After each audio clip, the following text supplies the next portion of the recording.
there is such information. Ben Hodges, who is well known to you, confidently says that NATO will eliminate Kaliningrad and Sevastopol in the first hours.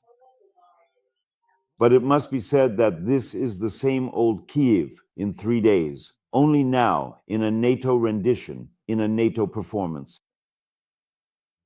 Completely crushing the Russian forces without encountering any significant problems was only truly possible in the entirety of 1922 and then extending into the first half of the subsequent year, 1923, a period of significant historical importance of that year. They didn't know how to fight. They really didn't. They were beaten down. They were demoralized. But that golden time was missed. And over the years of war, especially in recent years, Russia has gained invaluable experience.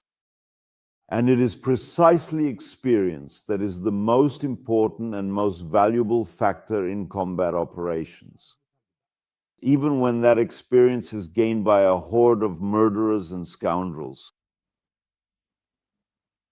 These considerations, let's say, not exactly optimistic, by no means relieve NATO of the necessity and duty to pull the fangs of a rearing Russia, but be prepared for the fact that it won't be easy. And this particular process may not be simple at all.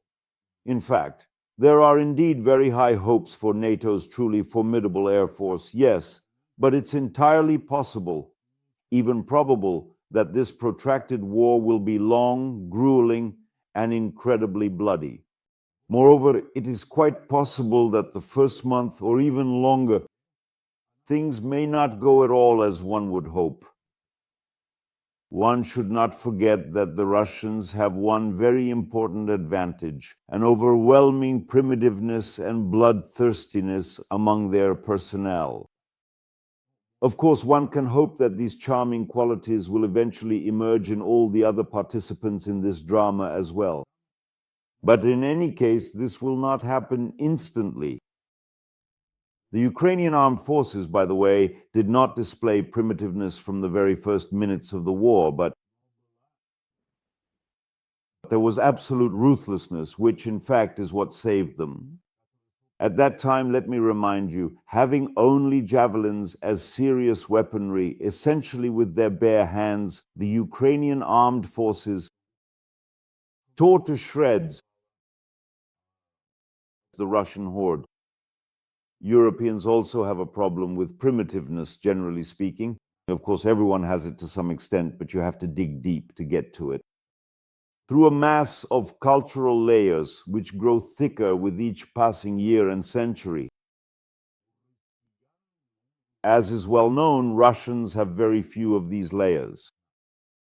They are mostly absent, and as they say, everything is right at hand. It's a different story with the great Russian people who stepped into the 21st century straight from the Pleistocene.